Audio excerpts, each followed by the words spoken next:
ಮಾನ್ಯ ಅಧ್ಯಕ್ಷರೇ, ಕೃಷ್ಣ ಬೈರೇಗೌಡರು ಜಮೀರವರು ಏನು ಅಡ್ಜರ್ಮೆಂಟ್ ಮೋಷನ್ ಮೂವ್ ಮಾಡಿದ್ರು ವಿರೋಧ ಪಕ್ಷದವರು ಆಸ್ತಿಗಳ ಬಗ್ಗೆ, ಅದು ರಾಜಕೀಯ ಪ್ರೇರಿತವಾದದ್ದು. ಬಹಳ ಸ್ಪಷ್ಟವಾಗಿ ಉತ್ತರ ಕೊಡುವಾಗ ಹೇಳಿದ್ದಾರೆ. ಕೇಂದ್ರದ ಕಾಯ್ದೆ ಇರತಕ್ಕಂಥದ್ದು 1954ರಲ್ಲಿ ಮಾಡದ್ದು, ಅದು ಕೇಂದ್ರ ಸರ್ಕಾರದ ಕಾನೂನು. ಆ ಕಾನೂನನ್ನು ಬದಲಾವಣೆ ಮಾಡಬೇಕು ಅಂತ ಈಗ ಹೇಳ್ತಾ ಇದ್ದಾರೆ. ಕೇಂದ್ರದ ಕಾನೂನು ಅದು ಇಟ್ಸ್ ಎ ಸೆಂಟ್ರಲ್ ಆಕ್ಟ್. ನಾವು ಮಾಡಕ್ ಬರಲ್ಲ. ಬಿಜೆಪಿಯವರು ಅಧಿಕಾರದಲ್ಲಿದ್ದರು 2008ರಿಂದ 3ವರೆಗೂ ಅಧಿಕಾರದಲ್ಲಿದ್ದರು, ಮತ್ತೆ 2019ರಿಂದ 23ವರೆಗೂ ಅಧಿಕಾರದಲ್ಲಿದ್ದರು. ಆಗ ಇದ್ರ ಬಗ್ಗೆ ಯೋಚನೆ ಮಾಡಲಿಲ್ಲ. ಕೇಂದ್ರದಲ್ಲಿ ಇವ್ರದೇ ಪಕ್ಷದ ಸರ್ಕಾರ ಇದೆ. ಅವರು 2014ರಲ್ಲಿ ಅವರ ಪ್ರಣಾಳಿಕೆಯಲ್ಲಿ ಬಹಳ ಸ್ಪಷ್ಟವಾಗಿ ಹೇಳಿದ್ದಾರೆ. ಧಾರ್ಮಿಕ ಗುರುಗಳ ಜೊತೆ ಮಾತಾಡಿ ನಾವು ವಕ್ಫ್ ಪ್ರಾಪರ್ಟಿ ಎಲ್ಲೆಲ್ಲಿ ಎನ್ಕ್ರೋಚ್ ಆಗಿದೆ ಅದನ್ನೆಲ್ಲ ತೆರವು ಮಾಡಿಸ್ತೀವಿ ಅಂತ ಹೇಳಿದ್ದಾರೆ.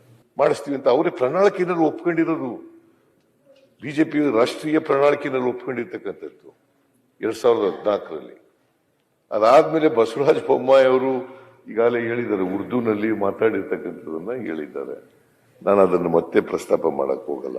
ಅದರಲ್ಲಿ 85%, 99% ಬಹುಶಃ ಅವ್ರು ಎತ್ತಿರ್ತಕ್ಕಂಥ ಎಲ್ಲ ಅನುಮಾನಗಳಿಗೆ, ಸಾರ್ವಜನಿಕರಲ್ಲಿ ಅನುಮಾನ ಮೂಡಿಸ್ತಕ್ಕಂಥ ಕೆಲಸ ಮಾಡಿರ್ತಕ್ಕಂಥದಕ್ಕೆ ಅದಕ್ಕೆಲ್ಲ ಉತ್ತರ ಸಿಕ್ಕಿದೆ ಅಂತೇಳಿ ನಾನು ಭಾವಿಸ್ಕೊಂಡಿದ್ದೆ.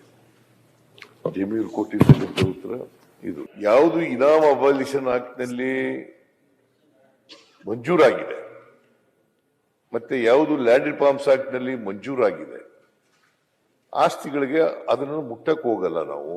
ಮತ್ತೆ ಯಾವುದು ಕಬ್ರಸ್ತಾನದಲ್ಲಿದೆ, ಯಾವುದು ದರ್ಗಾದಲ್ಲಿದೆ, ಯಾವುದು ಮಸೀದಿನಲ್ಲಿದೆ, ಅವನು ಆಸ್ತಿಗಳಿದ್ದಾವೆ. ಆ ಆಸ್ತಿಗಳನ್ನ ಪ್ರೊಟೆಕ್ಷನ್ ಮಾಡಬೇಕಾಗಿರ್ತಕ್ಕಂಥದ್ದು ನಮ್ಮೆಲ್ಲರ ಧರ್ಮ ಕರ್ತವ್ಯ, ಸರ್ಕಾರದ ಕರ್ತವ್ಯ. ಅದು ಮಾಡಬೇಕಾಗುತ್ತೆ ಅಂತ 1,12,000 ಎಕರೆನಲ್ಲಿ ಉಳಿದಿರ್ತಕ್ಕಂಥದ್ದು 20,000 ಎಕರೆ. 20,000 ಎಕರೆನಲ್ಲಿ ಇನಾಮ್ ಅಬ್ಲೇಷನ್ ಆಕ್ಟ್ ನಲ್ಲಿ ಹೋಗಿರ್ತಕ್ಕಂಥದ್ದು 1,12,000ದಲ್ಲಿ, ಮತ್ತೆ ಲ್ಯಾಂಡ್ ರಿಫಾರ್ಮ್ಸ್ ಆಕ್ಟ್ ನಲ್ಲಿ ಹೋಗಿರ್ತಕ್ಕಂಥದ್ದು, ಲ್ಯಾಂಡ್ ಆಕ್ಷನ್ ಆಕ್ಟ್ ನಲ್ಲಿ ಹೋಗಿರ್ತಕ್ಕಂಥದ್ದು, ಅಕ್ವೈರ್ ಮಾಡ್ಕೊಂಡಿರ್ತಕ್ಕಂಥದ್ದು, ಇವೆಲ್ಲ ಹೋಗಿ ಇನ್ನು ಉಳಿದಿರ್ತಕ್ಕಂಥದ್ದು ಇಷ್ಟಿದೆ. ಇದು ರಕ್ಷಣೆ ಮಾಡ್ಬೇಕಲ್ಲ. ಯಾರೋ ಎನ್ಕ್ರೋಚ್ ಮಾಡ್ಕೊಂಡ್ಬಿಟ್ಟಿದ್ರೆ ಅದನ್ನ ಮಾಡ್ಬೇಕಲ್ಲ. ಸುಪ್ರೀಂ ಕೋರ್ಟ್ ಡಿಸಿಷನ್ ಇದೆ, once A work property always A work property ಅಂತ ಇದೆ. ಸಚ್ ಬೀಯಿಂಗ್ ದಿ ಕೇಸ್, ಆತರ ಇರುವಾಗ ಅದನ್ನ ಮಾಡ್ಬೇಕಲ್ಲ. ಇಷ್ಟೆಲ್ಲ ಆದ್ರೂ ಕೂಡ, ಗೊಂದಲ ನಿವಾರಣೆಗಳಾದ್ರೂ ಕೂಡ ಒಂದು ಸಮಿತಿ ಮಾಡಬೇಕು ಅಂತ ಅನ್ನೋದಾದ್ರೆ ಸಮಿತಿ ಮಾಡ. ನಾವು ಪ್ರೆಸ್ಟೀಜ್ ಮೇಲೆ ಏನಿರೋದಿಲ್ಲ. ಒಂದು ಸಮಿತಿ ಮಾಡಲಿಕ್ಕೆ ಯಾರು ರಿಟೈರ್ಡ್ ಹೈಕೋರ್ಟ್ ಜಡ್ಜ್ ಅಧ್ಯಕ್ಷತೆಯಲ್ಲಿ ಒಂದು ಸಮಿತಿ ಮಾಡೋಣ. ಯಾವುದು ದೇವಸ್ಥಾನಗಳಿದ್ರೆ ಅಥವಾ ಶಾಲೆಗಳಿದ್ರೆ ಅಥವಾ ಇನ್ಯಾವುದು ಅಂತ ಪ್ರಾಪರ್ಟಿಗಳಿದ್ರೆ ಅಥವಾ ಲ್ಯಾಂಡ್ ರಿಫಾರ್ಮ್ಸ್ ಆಕ್ಟ್ ನಲ್ಲಿ ಬಿಟ್ಟೋಗಿದ್ರೆ ಅಥವಾ ಇನೋವಾ ಆಕ್ಟ್ ನಲ್ಲಿ ಬಿಟ್ಟೋಗಿದ್ರೆ ಅಂತವನ್ನೆಲ್ಲ ನೋಡ್ಲಿಕ್ಕೆ ಒಂದು ಸಮಿತಿ ಮಾಡೋಣ.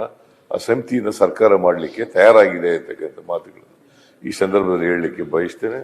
ನಾನು ಜಮೀರ್ ಅವರಿಗೆ ಮತ್ತೆ ಕೃಷ್ಣ ಬೈರೇಗೌಡರಿಗೆ ಧನ್ಯವಾದಗಳನ್ನು ಹೇಳ್ತೇನೆ. ಬಿಕಾಸ್ ಬಿಜೆಪಿಯವರು ಇದರಲ್ಲಿ ರಾಜಕೀಯ ಮಾಡಕ್ ಬಿಟ್ಟಿದ್ರು, ಸಮಾಜನ ಒಡಿತಕ್ಕಂಥ ಕೆಲಸ ಮಾಡ್ಲಿಕ್ಕೆ ಹೊಂಟಿದ್ರು. ಹಿಂದೂಗಳನ್ನ ಮುಸಲ್ಮಾನರ ವಿರುದ್ಧ ಎತ್ಕಟ್ತಕ್ಕಂಥ, ಮುಸಲ್ಮಾನರುಗಳನ್ನ ಹಿಂದೂಗಳ ವಿರುದ್ಧ ಎತ್ಕಟ್ತಕ್ಕಂಥ ಕೆಲಸ ಮಾಡಿದ್ರು, ಸಮಾಜ ಒಡಿತಕ್ಕಂಥ ಕೆಲಸ ಮಾಡಿದ್ರು. ಇದಕ್ಕೆ ಅವರು ಉತ್ತರ ಸುದೀರ್ಘವಾಗಿ ಕೊಟ್ಟು ಏನ್ ಗೊಂದಲಗಳ ಉದ್ದಿಮೆಗಳನ್ನ ಹುಟ್ಟಾಕಿದ್ರು ಬಿಜೆಪಿಯವರು, ಆ ಎಲ್ಲ ಗೊಂದಲಗಳಿಗೆ ನಿವಾರಣೆ ಆಗ್ತಕ್ಕಂಥ ಸ್ಪಷ್ಟನೆಯನ್ನ ಕೊಟ್ಟಿದ್ದಾರೆ. ಸಂದೇಶ ಕೂಡ ಸಮಾಜಕ್ಕೆ ಹೋಗಿದೆ. ನಾನು ಸಮಾಜದ ಮಾಧ್ಯಮದವರ ಮೂಲಕ ಕೇಳ್ಕೊಳ್ತೀನಿ, ಈ ಬಿಜೆಪಿಯವರು ಮಾತುಗಳು ಗೊಂದಲ ನಿರ್ಮಾಣಕ್ಕೆ ಮಾಡಿರ್ತಕ್ಕಂಥ ಮಾತುಗಳು, ಅದರಿಂದ ಅವರ ಮಾತುಗಳಿಗೆ ಹೆಚ್ಚು ಮಹತ್ವ ಕೊಡಬೇಕಾದಂತ ಅಗತ್ಯ ಇಲ್ಲ ಅಂತಕ್ಕಂಥ ಮಾತುಗಳನ್ನ ಹೇಳಲಿಕ್ಕೆ ಈ ಸಂದರ್ಭದಲ್ಲಿ ಬಯಸ್ತೇನೆ.